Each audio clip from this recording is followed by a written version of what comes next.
시청자 여러분들께서도 뉴스를 아주 열심히 보셨겠지만 제가 아주 특이하게 보는 부분이 있습니다. 오세훈 서울시장이 당시에 예선전 때 2021년 재보궐 서울시장 재보궐할 때 다급하게 4번을 만나면서 이거 나경원한테 뒤진다. 나경원이 후보가 되면 안 되는데 내가 더 유리하게 여론조사를 만들어 달라라는 유의 요청이 있었다라는 게 현재까지의 명태균 씨 주장입니다. 그런데 이게 어디서 굉장히 익숙한 데자뷰 되는 장면이 있지 않나요? 창원지검 수사보고서 107쪽 중에서 보면 약 2021년 8월 9월경에 보면 홍준표를 후보가 가면 안 된다. 반드시 이거 후보는 윤석열이 돼야 된다 하면서 김건희가 명태균 씨에게 동동동동 아주 일종의 보채듯이 하는 내용들이 나옵니다. 그렇다면 이게 만약에 다 사실로 밝혀진다면 그들이 민주당에게 그렇게 지속적으로 얘기하는 민주당 당사파로도 400몇 억 못 막을 수도 있다. 당장팔해야 된다. 얘기했던 게 다 본인들에게 가는 거 아닌가요? 네. 이 대목 어떻게 보셨어요? 아유, 그들이 했던 말들대로 그냥 돌려주고 싶은 게 네. 한두 가지가 아닙니다. 떳떳하면 특검을 받아라. 네. 죄 지었으니까 특검 못 받은다부터 시작해서 거부하는 자가 범인이다. 거부하는 자가 자가 범인이다. 네, 네. 국민이 맨날 그랬죠. 예, 임기가 5년밖에 안 되는 정권이 겁도 없이 뭘 하려고 한다. 이런 얘기 수도 없는 말들을 쏟아냈지 않습니까? 네. 근데 지금 보면 지금 상황에서도 그들은 악랄하고 집요하게 권력을 가지고 사실을 은폐하고 증거를 인멸하기 위한 노력들을 끊임없이 지금 계속 하고 있다는 거지 않습니까? 그러니까 우리가 보기에는 이 정도 상황이 되면 멘붕이 와서 자기 일도 제대로 하지 않고 하면서 이제 시간 보내다가 정권 바뀌면 이제 운명의 시간을 받아들이고 이럴 줄 알았는데 전혀 반대의 그 모습을 보이는 거잖아요. 네. 7년 전에 제가 청와대를 처음 들어가 보니까 한 4개월에서 5개월 이상 아무 일도 한 기록이 없어요. 그러니까 그 청와대는 이제 탄핵 심판에 관련된 내용이 나오는 순간부터 완전 개점 휴업을 하는 상태. 지금도 사실상 개점 휴업을 하고 있는 거겠네요. 아니 특수한 부서들은 계속 아주 액티브하게 계속 움직이고 있을 것이다 저는 생각합니다. 경찰 인사 이런 거 하는 사람들. 예. 가령 예를 들어서 지금 공직기강 비서관이 계속해 있는 그리고 민정수석이 있는 민정수석실 그리고 정무 쪽의 라인들 이런 쪽들은 지금 계속 얘기를 액티브하게 하고 있고 최근에 지금 청와대 내에서 아직도 근무하고 있는 늘공 직업 공무원들에게 좀 얘기를 들어보니 지금도 이렇게 회의를 하면 모여서 하면 복귀할 것이다라고 하는 희망을 가지고 계속 그것을 가스라이팅하고 있대요. 근데 그 정도로 이제 우리하고의 생각하는 수준 자체가 완전히 떨어져 있는 상태지 않습니까? 근데 특히나 이제 그 바깥에 있던 그들이 이제 권력 핵심부에 지금 들어와 있기 때문에 우리의 지금의 해야 되는 싸움이 끝나지 않을 것이다.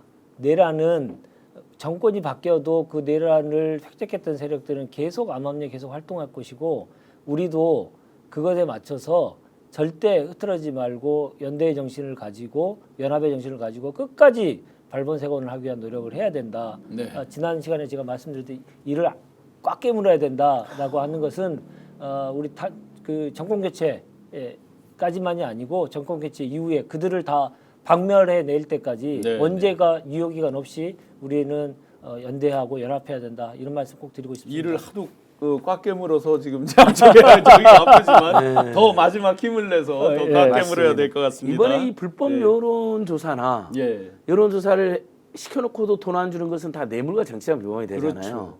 그다음에 공직선거법까지도 가는 경우가 많이 대선 있고. 때 불법 선거사무소를 최소 1개 내지 3개 운영했다는 혐의는 직접 이제 고발을 해주셨죠. 신영원 교수님께서 공익 제보 주시고 이제 참고인 조서 받으신 거로 올라 나왔는데 요 2개는 법률 전문가들하고 이야기를 해보면 거의 빼박이다. 여론조사를 했고 의뢰를 받아가지고 근데 돈을 안 받았다. 돈을 안 줬다. 이것은 뇌물이잖아요. 3천만 원, 4천만 원어치 뇌물을 받은 거거든요. 그리고 김영선을 공천해주고, 그러니까 대가성도 있고, 이것은 선거법, 여론 조작을 했으니까 선거법, 정치안법 신고하는 정치안법, 그다음에 대가성이 있기 때문에 뇌물까지 딱 적용이 되고, 그다음 불법 선거사무소도 신고 없는 선거사무소니까 선거법 위반이죠. 그 선거사무소 관련해서 비용을 하나도 안 냈으니까 정치화법 위반이죠. 또 그 강남 이하랑 소유주 네. 남매 정상명의 사위 네. 윤석열 특수관계인 그 역시 그 사람들이 나중에 괜찮은 자리에 두 군데 갔단 말이죠. 네. 네. 그러면 이건 또 대가성이 있으니까 이 두 개는 딱 걸렸다고 봅니다. 네. 사실은 위헌 불법 비상계엄이 아니었어도 네. 당선 무효용 예. 또 이게 재임 중에는 소추가 안 된다 하더라도 수사는 네. 받을 수 있는 사안이고 임기 끝나자마자 네. 구속 엄벌해야 될 정도로 중대한 사안이죠. 네. 지금 윤석열과 극우 아스팔트 세력들이 계속 얘기하고 있는 게 지금 부정선거 아닌가요? 네. 계속 근데 부정. 이자들이 지금 이 댓글에도 부정선거. 이자들이 지금 부정선거 한 거잖아요. 예, 그렇죠. 그러니까. 부정선거 내용들이 공소사실 요지에 다 예, 드러난 예, 거잖아요. 그들이 주장한 것처럼 정말 대한민국에서 발도 붙이지 못하게 부정선거 한 자들 있잖아요. 네. 예, 처벌해야 되고 예, 박멸해야 됩니다. 네, 빼박 네. 증거들이 예. 이미 검찰에서 다 가지고 있는 그러니까 거니까. 불법 여론조사로 스톱 더 스틸은 네. 윤석열 김건희한테 해줘야 되는 거죠. 예, 예. 홍준표가 이길 뻔했는데 홍준표의 표를 뺏어갖고 네. 오세훈이 이길 뻔했는데 아니 나경원이 이길 뻔했는데 네, 네. 오세훈이 표를 훔쳐갖고 네, 불법 네. 여론조작으로 나경이 또 될 뻔했는데 이준석이 불법 여론조작으로 뺏어갔다는 네. 게 지금 이 명태균 게이트의 실체 중에 하나인데 그런데 왜 뺏긴 사람들은 다 내란 우두머리를 왜 그러니까 두둔하고 나서 뺏긴 본인들이 사람들이. 뺏겼으면서 처음에는 막 문제 제기했어 나경원도 네. 내가 두 번 때 다 이상했다. 네. 분명히 내가 이겼는데 이준석한테 역전당했다. 분명히 내가 여기서 오세훈 역시 홍준표도 그때 상대 캠프가 이상한 짓 하는 건 나는 알고 있었다. 네. 뭐 다 본인들이 다 자백했어요. 맞습니다. 윤석열이나 오세훈 쪽이 이상한 행동을 한다는 거 사실 상대분들도 지금 지적을 했거든요. 네. 이거 그러니까 그걸 특검으로 밝혀내자는 거죠. 이런 짓은 예. 여든 야든 진보든 주든 보수든 앞으로 이런 짓은 하지 않아야 되지 않겠습니까? 맞습니다. 소백사님께서 특검으로 모든 진상을 다 밝혀라. 쑥님께서 명태균 특검 빨리 좀 하자라고 말씀 주셨습니다. 이렇듯 윤석열 내란 우두머리 그리고 그를 추종하는 집단들이 아무리 자기들의 재상을 자기들의 악행을 덮으려고 해도 손바닥으로 하늘을 가리려 해도 하늘은 너무나 넓습니다. 곧 진상은 다 드러나게 마련입니다. 이렇게 본인들이 여러 가지를 가리고 감추고 시간을 끌고 싶어해도 헌재 시간은 째깍째깍 제대로 제 시간에 가고 있습니다. 홍준표 대구시장 말로 한번 돌려드리면 개야 짖어라 기차는 간답니다. 그래서 헌재에서 계속해서 이제 10차까지 남겨놓고 있는데 한덕수, 조태용 뭐라고 말하는지 한번 보고 이어가겠습니다. 계엄은 국무회의 심의를 거치지 않고 선포가 된 거죠. 저는 그렇다고 믿습니다. 예. 모든 국무위원들이 다 걱정하면서 반대 의견을 다 했습니다. 국정원장이 영부인하고 왜 문자 주고받습니까? 자주 있는 일은 아니었습니다. 네, 급 당황하는 표정이 아주 잘 보였습니다. 자주 있는 일은 아니었는데 내용은 기억 안 난다. 그러면 내용도 기억 안 나는데 자주 있지 않았다는 건 또 어떻게 기억해요? 두 사람이 사귀나요? 아니 사귀면 자주 왔다 갔다 하니까 네, 그 네. 문자를 잘 기억할 수 없지만 자주 없는 일에 V0가 연락을 했는데 그 내용을 기억을 못 한다고요? 예. 저렇게 거짓말을 정말 그렇게 뻔뻔하게 하죠. 그러니까 지금 저 말대로 자주 있지 않으면 굉장히 중요한 얘기를 할 거 내용이니까 다 아니에요. 기억하는 거죠. 갑자기 그리고 무슨 안부 문자를 하진 않을 거고. 그것도 유추가 되잖아요. 예. 처음 있는 일이면 예. 뭐 개인적으로 처음으로 연락왔습니다 그러잖아요. 그렇죠. 보통 근데 그러죠. 자주 있는 일이 아니었다는 것은 종종 그래도 종종. 아주 자주는 아니어도 예. 뭐 뜨문뜨문이든 예. 가끔이든 계속 뭔가 지침이 왔다. 그런데 하필 예. 그 날이 바로 12월 비상계엄 2일 전날이다. 명태균 씨 예. 폰을 제출한다. 또 강혜경 씨가 그 포렌식한 PC를 돌려달라 예. 한 바로 그 날이네요. 하필이면. 똑같아요. 이상민도 그랬잖아요. 단전단수와 관련돼서 예. 소방청장에 전화한 게 이제 딱 드러나니까 왜 전화했냐 물어보니까 걱정돼서 전화했다. 왜 걱정을 MBC 걱정을 왜 하고 예. 본인들이 그 미워하던 MBC의 그 걱정을 왜 하는 거예요? 아니 국회도 너무 걱정이 돼서 네, 질서 유지를 위해서 폭도들과 느닷없이 장애인 차별 철폐 됐잖아요.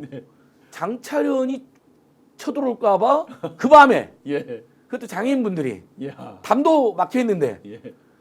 너무 거짓말을. 그리고 이제 단전단수도 확인됐잖아요. 네, 네. 새벽에 끔찍하죠. 지하 1층에 네.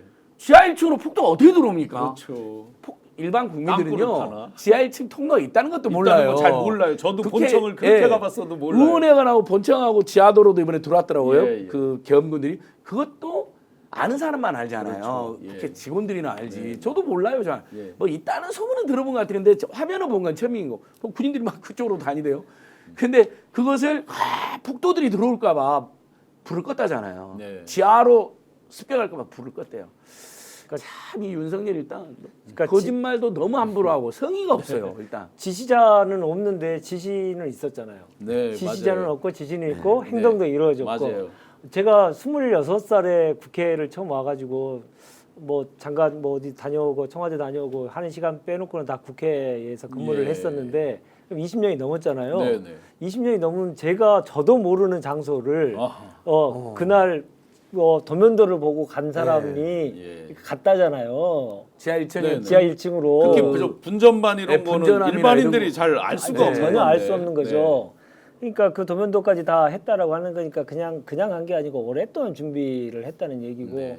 그래서 제가 인생을 헛살았나, 나는 뭐 20몇 년 동안 다니면서 왜 눈뜬 봉사였나 이런 생각도 많이 했었거든요. 네. 그런 만큼 그들은 치밀하게 네. 준비를 했고 뭐 엄포용으로 했다 뭐 이런 네. 얘기들 완전히 거짓말인 게 다 드러나고 있는 거죠.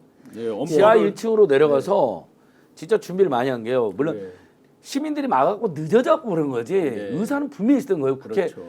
아마 본회의장 단전 단수도 계획이 있었을 거예요. 네. 근데 그걸 이제 제가 막아내고 또 늦어지고 또 혼선이 발생할 거 아니에요. 네. 본인들도. 그래서 일단 지하 1층 가서 먼저 일반 전력을 끄고 네. 비상 전력 있다는 것도 알고 비상 전력도 또 끕니다. 그렇죠. 두 번에 걸쳐서 예, 두 번에 이렇게 걸쳐서 꺼지더라고요. 다 시나리오 갖고 한 거잖아요. 예, 예. 정말 다행히 국회 본회의장을 그 전에 단전 단수를 할 수 없게 우리가 막은 거지. 예, 예. 지하 1층은 어디든 다 껐을 거 아닙니까? 예, 예, 예. 진짜 천만 다행이라고 예. 지금 다시 한번 평가를 그래서 받더라고요. 더 얄미운 사람이 있어요. 뭐 양심 선언인도 김현태요. 네, 김현태 예. 707. 예. 참 뭐 국민 앞에서 눈물을 흘리면서 특수부대를 이용해서 정권 연장을 하려고 했던 그 정치 권력이 정말 나쁜 사람이고 저는 저런 참 군인을 이용한 것처럼 해서 네. 했지만 알고 보니 네. 이번에 나와서 헌재에 나와서 말도 좀 바꾸는 모습을 보고 저 양반 좀 생각이 그 복잡해지네. 네. 생각이 복잡해지는 순간 이제 거짓말을 하기 시작하고 계산을 하기 시작한다는 거잖아요. 곽종근 사령관에게 우리에게 감동을 줬던 이유는 뭐냐면 계산 없이 네. 정확하게 본인이 한 내용을 계속 일관되게 했기 때문에 그 증언에 대해서 우리가 신뢰를 하는 건데 그 바로 밑에 있던 김현태 단장은 사람이 달라졌더라고 한 달 네. 사이에. 근데 그 얘기하는 동안에도 그 지시가 있었는지 여부를 가지고 계속 얘기를 하고 있는데 본인이 내려가서 단전을 하는 것을 해놓고도 자백은 전혀 안 하잖아요. 네.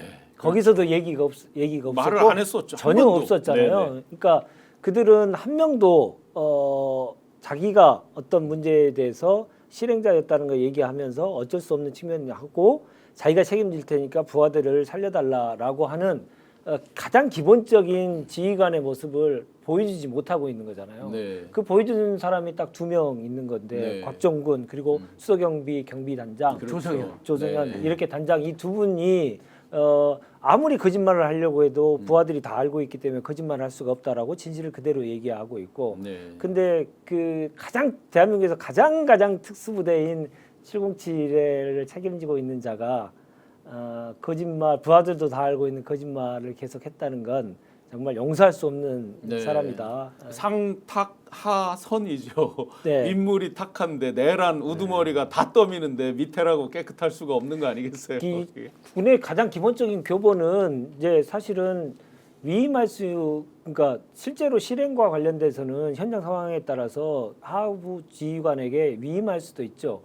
위임할 수도 있고 실행과 관련돼 위임할 수도 있고 그 의견을 들어서 결정할 수도 있는데 책임만큼은 절대 권한을 이양하지 않습니다. 네. 책임은 자기가 져야죠. 그렇죠. 그래야 자기가 그 명령에 대해서 권위가 서는 것이기 네. 때문에 근데 지금은 정반대로 하고 있잖아요. 네. 책임은 절대 내가 안 지고 다 밑에 사람한테 그렇죠. 윤석열부터 시작해서 계속 쭉 하고 있어서 네. 우두머리. 박종- 비루합니다 정말. 박정원 초선에는 자기가 다 책임지겠다. 네, 네.